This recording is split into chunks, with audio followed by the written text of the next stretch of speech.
आज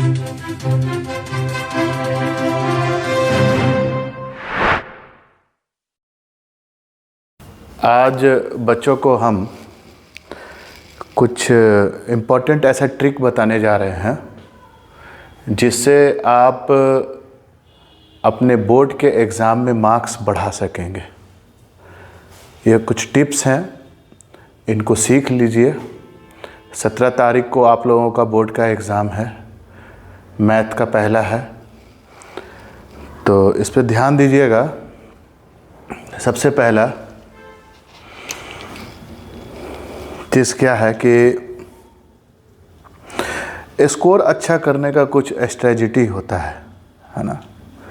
सबसे पहली चीज़ इसमें ये ध्यान रखना है, हर नया सेक्शन में जैसे ही आप नया सेक्शन को शुरू करेंगे, आप वहाँ से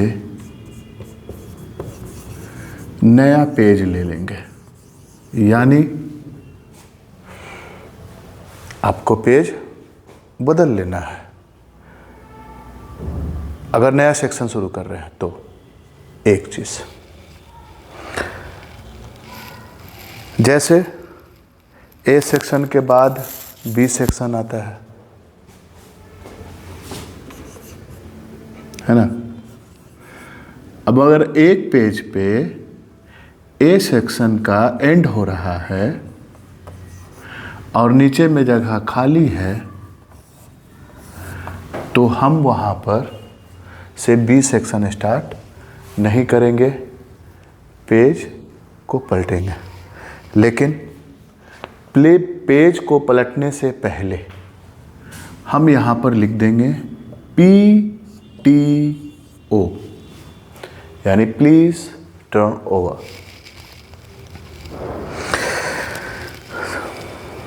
और फ्रेश पेज से शुरू करें। ये एक हो गया।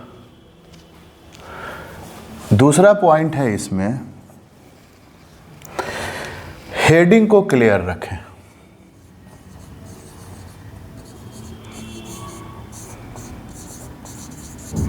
हेडिंग क्लियर रखें, ठीक है। यानी जब भी आप हेडिंग लिखें तो हेडिंग लिखने का तरीका होता है कि पेज के सेंटर में लिखें, बड़े और साफ अक्षरों में लिखें और सेक्शन का नाम ज़रूर लिखें। जैसे अब ये पेज है,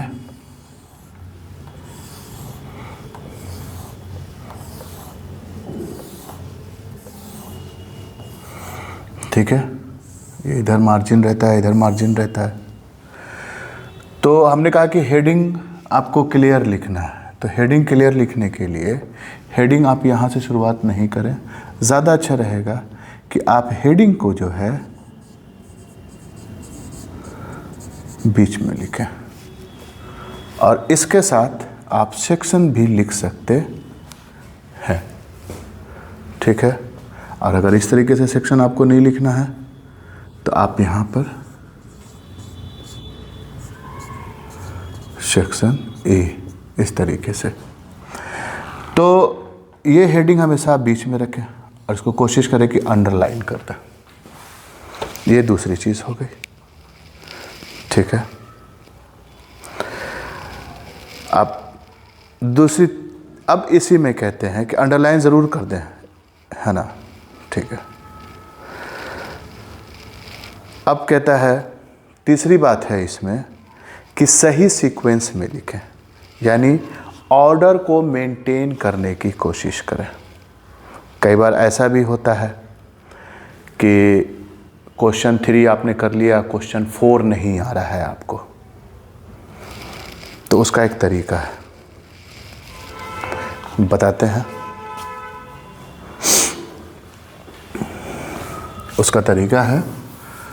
उसका तरीका क्या है कि जैसा भी मैंने बताया आप लोगों को कि सही सीक्वेंस में करें, यानी ऑर्डर में लिखें, ऑर्डर मेंटेन कर लें। जैसे मैंने आपको ये बताया कि मान लीजिए कि सेक्शन बी का आप क्वेश्चन कर रहे थे, आपने क्वेश्चन 1 कर लिया, 2 कर लिया, 3 कर लिया, 4 आपको नहीं आ रहा है। तो 4 नहीं आ रहा है, अब आपको क्या करना है, 5 करना है। 5 आ रहा है आपको। तो 2 चीज़ें होती हैं, या तो आप 4 के लिए जगह छोड़ दें, आपको एक अंदाज़ होगा कि हाँ इतने में वो आएगा, अभी आपको माइंड में रिकॉल नहीं कर रहा है, वो उसका आंसर थोड़ी देर के बाद करेगा, है ना, क्योंकि कम समय में लिखना रहता है। तो या तो आप जगह छोड़ लें, एक चीज़। और अगर आप जगह नहीं छोड़ते हैं और मान लीजिए कि सेक्शन बी में 15 क्वेश्चन है और आपने last question 15 question section B का कर लिया, तो अब क्या करें, सेक्शन बी के बाद आप सेक्शन ए में जाएंगे। तो सेक्शन बी में जाने से पहले, ए में जाने से पहले अगर आपको क्वेश्चन का आंसर रिकॉल हो गया है तो 4 नंबर जो क्वेश्चन है आप सेक्शन बी के एंड में लिखें, सेक्शन बी के एंड में लिख लें। समझे? इससे एग्जामिनर को ये होगा, कॉपी चेक करने वाले को, कि आंसर ढूंढने में दिक्कत नहीं होगी और वो इरिटेट नहीं होंगे। ठीक है ना? एग्जामिनर को फ्रस्ट्रेट नहीं करना है, इसका ध्यान रखना। फिर है आपको क्वेश्चन नंबर पर ध्यान दीजिए, वो बताते हैं क्या है।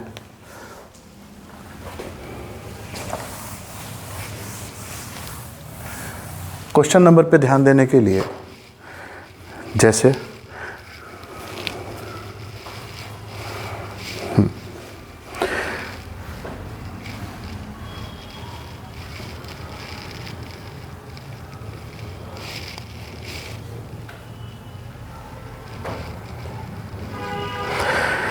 मान लीजिए आप सेक्शन सी कर रहे हैं,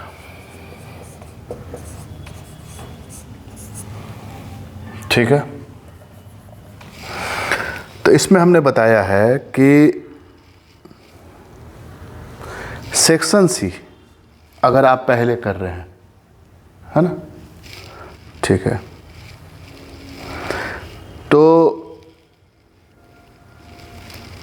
आंसर जो आपको लिखना है सेक्शन सी में, तो आप ऐसे लिखें, क्वेश्चन, मान लीजिए क्वेश्चन 21, है ना, ये मार्किंग सही होनी चाहिए।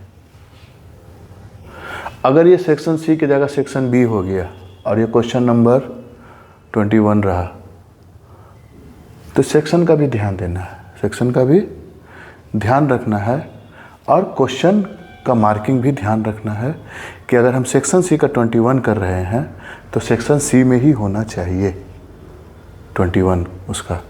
अगर यहाँ सेक्शन बी हो गया तो उसको सेक्शन बी का 21 का क्वेश्चन नंबर का आंसर मान लिया जाएगा और सही होने के बावजूद भी उसको काट दिया जाएगा। ये समझ गए?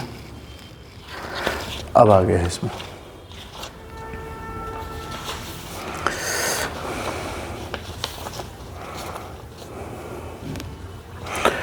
अब आते हैं कि हर सेक्शन के लिए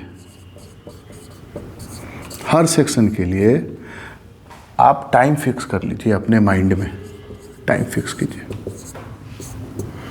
ये बहुत ज़रूरी होता है। अगर आप टाइम अपने माइंड में फिक्स नहीं करेंगे तो आप उस ड्यूरेशन में कंप्लीट नहीं कर पाइएगा। तो इसका तरीका है कि पहले आप टाइम में ये कीजिए, अपने माइंड में फिक्स कीजिए कि ये इसको हमको इतना देर में करना है। उसके लिए सबसे ज़्यादा ज़रूरी होता है कि सबसे पहले आप MCQ और ऑब्जेक्टिव कर लीजिए, ठीक है। MCQ और ऑब्जेक्टिव को जल्दी फिनिश कर दीजिए, ठीक है। फिर कहते हैं कि लॉन्ग आंसर को आपको ज़्यादा टाइम और पॉइंट्स में लिखना है। तो ज़्यादा टाइम कहने का मतलब ये नहीं है कि जितना पूछा गया है, जितने वर्ड्स में पूछे जाते हैं, उस वर्ड से अगर कुछ 5, 10, 20 वर्ड ज़्यादा हो जाता है तो ठीक है, ज़रूरत से ज़्यादा नहीं लिखना। तो आपको अब इसमें ध्यान रखना है कि पॉइंट्स में कैसे लिखेंगे। इससे एग्ज़ामिनर को कॉपी चेक करने में बड़ी आसानी होगी आपको, और वो नंबर देंगे।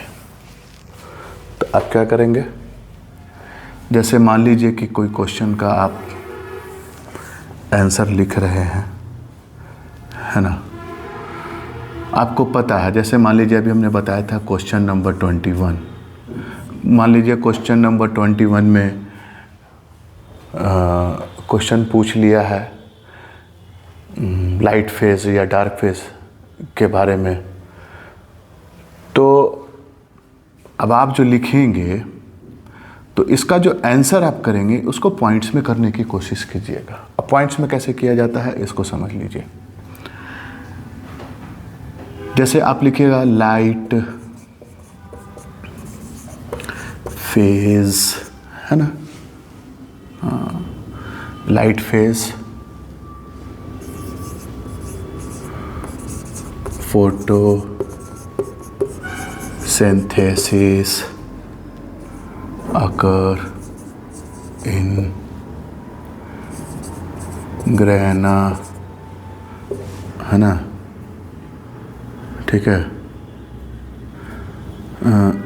थाइलोक्वाइड्स ऑफ ग्रैनम, है ना, ऑफ प्लास्टिड्स, ठीक है। अब उसके बाद फिर इसी में लिखना है आपको, तो यहाँ पर एक पॉइंट देंगे। ये एक बात हो गई, समझ रहे हैं, ये एक बात हो गई। अब इसी में कुछ लिखना है आगे, तो कंटिन्यू नहीं करेंगे।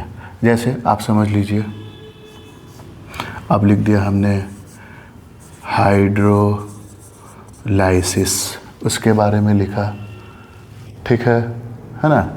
हाइड्रोलाइसिस के बारे में हमने उसका इक्वेशन लिख दिया। क्या इक्वेशन लिख दिया हमने, है ना, आप समझ रहे होंगे, ठीक है। सनलाइट, क्लोरोफिल, ना, क्लोरोफिल, ठीक है, इसमें हुआ। तो यहाँ पर सनलाइट एनर्जी, ठीक है। फिर आपने दिखाया यहाँ पर क्या, 4H+, है ना, ठीक है, +2O, ठीक है। ये एक पॉइंट हुआ बेटा। अब फिर क्या करेंगे, यहाँ पे दूसरा पॉइंट लिखेंगे, 2, है ना, 2O, है ना, इवोल्व, है ना, O2, इसको एटमॉस्फेयर में दिखाया। उसके बाद फिर लिखेंगे, इसके बारे में लिखना है, तो फिर तीसरा लिखेंगे, है ना, reduction of NADP to NADPH। आप समझ रहे हैं मेरी बात को। तो इस तरीके से अगर पॉइंट बना करके आप लिखेंगे तो एग्जामिनर को बहुत आसानी हो, इसका ध्यान रखिएगा, ठीक है। दूसरा कहता है, अगर कहते हैं इसमें कि एक सेक्शन या एक बड़ा आंसर ख़त्म होने के बाद एक हॉरिजॉन्टल लाइन खींच दें, इसको समझिएगा। अब मान लीजिए कि बड़ा क्वेश्चन हमने लिखा, ये ख़त्म हो गया, क्या हो गया, ये आंसर हमने इसका लिख लिया है, कंप्लीट हो गया है। तो एक नीचे में एक ऐसी लाइन खींच दीजिए, ठीक है। और अब यहाँ से शुरू कीजिए क्वेश्चन नंबर 22। यहाँ पे सेक्शन लिखा हुआ है, सेक्शन सी, ये लिखा हुआ है, आप समझ रहे हैं, ठीक है। तो यहाँ शुरू करें क्वेश्चन नंबर 22, एक बड़ा लाइन ऐसे खींच देंगे, इसको समझ गए, ठीक है। उसके बाद देखिए वर्ड लिमिट के अकॉर्डिंग, अब जैसे 30-40 वर्ड दिया गया है या 120 दिया गया है, तो कोशिश कीजिए कि इसके अंदर ही लिखें। ज़्यादा लिख देने से, है ना, आपको मार्क्स बढ़ेगा नहीं, ये समझ लीजिए। तो हम टाइम वेस्ट क्यों करें, ज़्यादा लिख करके, जितना पूछा है हम उसमें ही इम्पोर्टेंट जो उसका डिस्क्रिप्शन या जो डेफिनेशन होगा वैसे लिखेंगे। ठीक है। मैथ और साइंस में स्टेप्स ज़रूरी होते हैं। ठीक है। तो कई बार बच्चे क्या करते कि स्टेप्स का भी मार्किंग मिलता है बेटा मैथ्स में। अब चूँकि आप मैथ्स बना रहे हैं, कुछ आपको इक्वेशंस है, कुछ सॉल्व भी करना है ना, सॉल्व करना है, तो स्टेप वाइज कीजिए। कैसे करें? Step wise. ठीक है। क्या करना है इसको? स्टेप वाइज करें, है ना। ठीक है। फिर इसको स्टेप वाइज करें। ऐसे इस तरीके से स्टेप वाइज अगर आप करेंगे तो हर स्टेप वाइज का मार्किंग मिलता है, नंबर मिलता है, और नहीं तो फिर नंबर कट जाएगा। अब भले ही आपका फाइनल आंसर गलत हो, लेकिन स्टेप वाइज अगर आप सही जा रहे हैं तो आपको उसका नंबर मिलता है, मिलेगा। इसका ध्यान रखिएगा। ठीक है। फिर इसमें है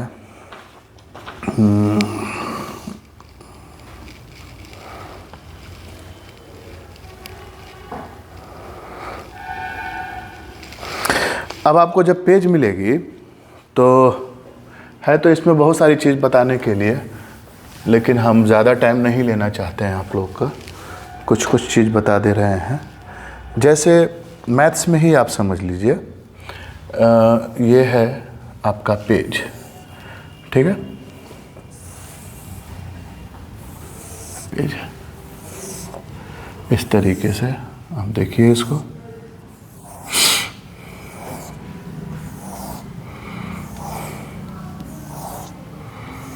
ये पेज। ठीक है। इधर आप क्या करते हैं? क्वेश्चन नंबर डालते हैं। अगर इधर लाइन नहीं है तो एक लाइन आप खींच लीजिए और इसको रफ सेक्शन बना लीजिए। ठीक है। अब जो भी आप मैथ्स कर रहे हैं यहाँ पे क्या कीजिए, इसको रफ कीजिए। इससे आपका जो मेन जो लिखने वाला जो जगह है वो साफ रहेगा, और इधर आपको रफ भी किया हुआ एग्जामिनर को दिखेगा। ठीक है। इसको आप समझ गए हैं। अब साइंस में जैसे न्यूमेरिकल में आपको फॉर्मूला लिखना कंपलसरी होता है, फिजिक्स में, इसको ध्यान रखिएगा। केमिस्ट्री में इक्वेशन को हमेशा बैलेंस करके लिखिए, इसका भी ध्यान रखिएगा। और बायोलॉजी में जहाँ पर आपसे पूछा जाए, किसी बॉडी ऑर्गन्स के बारे में पूछा गया है, बॉडी पार्ट्स के बारे में पूछा गया है, और उसमें उसका डायग्राम नहीं पूछा गया है, ठीक है, तो कोई बात नहीं, आप उसके बारे में लिखिए। क्या करें? लिखिए जो भी लिखना है ना।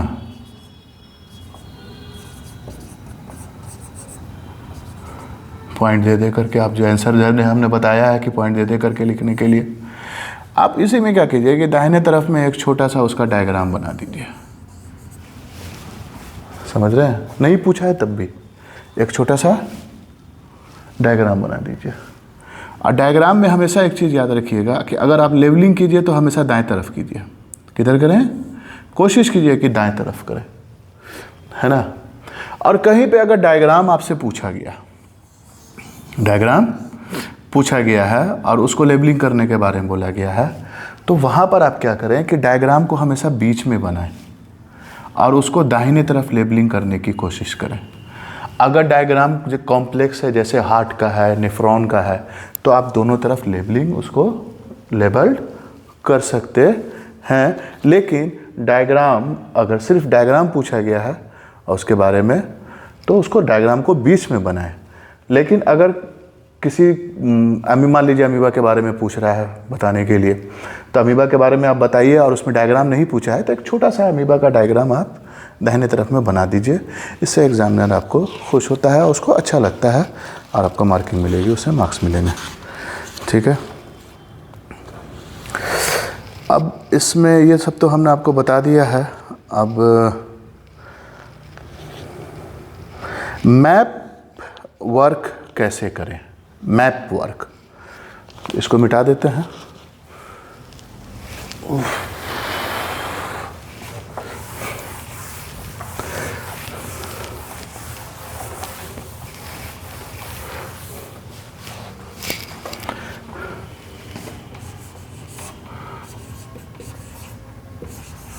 मैप वर्क कैसे करें, देखिए मैप वर्क के लिए मैप जब भी आप करें पेंसिल से करें। कैसे करें? पेंसिल से। ठीक है, एक चीज़। दूसरी चीज़, बिल्कुल क्लियर लेबलिंग करें। ठीक है, साफ अक्षर में। अगर जगह नहीं है तो आप एरो देके भी कर सकते हैं, एरो देके कर लीजिए, मगर लेबलिंग कीजिए।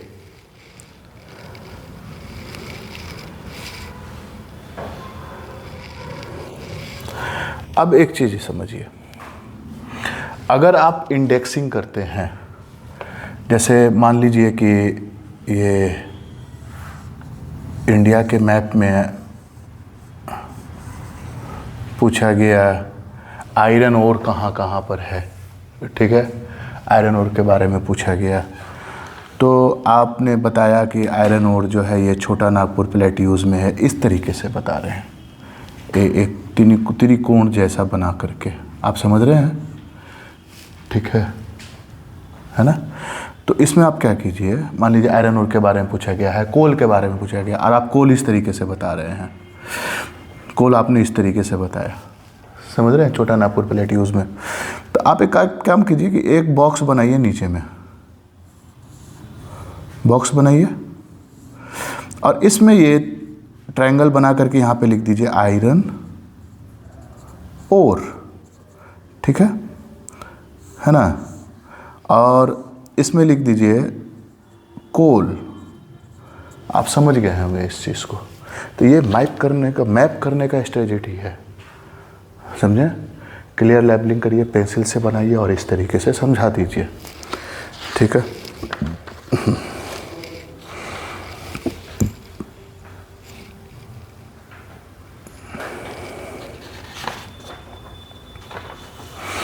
वैसे बायोलॉजी में सबसे ज़्यादा जो है वो human digestive system, excretory system, nephron, human heart, reflex arc, female and male reproductive system और लॉन्गिट्यूडनल सेक्शन ऑफ फ्लावर, इन सब में से एक आ ही जाता है। इन सब के ऊपर मेहनत कर लीजिएगा बायोलॉजी में, लेकिन जितने भी मैप हैं, डायग्राम वगैरह हैं, वो सब छूटे नहीं आपसे, इसका ध्यान रखिएगा बायोलॉजी में। ठीक है, और ये आपको मैंने मोटा मोटी हर चीज़ बता दिया है। अगर आप HB का पेंसिल का यूज़ करते हैं, है ना? ठीक है, राइट साइड लेबलिंग करते हैं, बाउंड्री बॉक्स करते हैं, है ना? और डायग्राम का हेडिंग करते हैं, तो डायग्राम का जब भी आप हेडिंग करें तो इस तरीके से लिख दें फिगर, है ना? फिगर करके, और आपने लिख दिया क्या? देखिए, है ना? चलिए मान लीजिए कि आपने बनाया है, इसको क्या बोलते हैं उसको, आपने ये बना दिया, ठीक है, नेफ्रॉन बनाया है। ठीक है, तो आप क्या लिखेंगे? हाँ, इसमें ध्यान रखना है आपको, क्या लिखेंगे आप?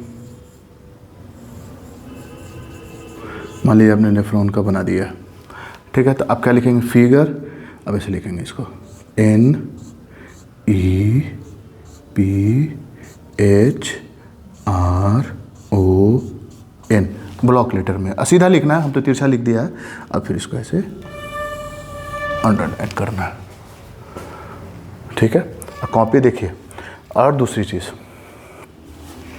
एक लास्ट चीज़ आपको बता दे रहे हैं, इसको हम मिटा देते हैं। एक लास्ट चीज़ ये है कि जैसे आप लिख रहे हैं कुछ, जैसे मैंने लिखा, चलिए मेरा नाम ही लिखते हैं, है ना, शौकत, ठीक है।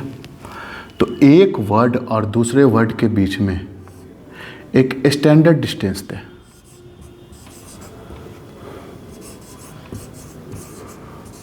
समझिए, वर्ड्स को ज़्यादा सटाना नहीं है, राइटिंग खराब हो जाएगी आपकी। समझे? वर्ड्स के बीच में एक स्टैंडर्ड डिस्टेंस आपको रखना ज़रूरी होता है। इससे क्या होगा कि आपकी कॉपी साफ रहेगी। समझे? इन सब चीज़ों का ध्यान रखिएगा, तो आपका जो है मार्क्स भरपूर मिलेगा। और टॉप कीजिए भाई, पूरा इंडिया CBSE में टॉप कर जाओ। हमारी दुआएं आपके साथ।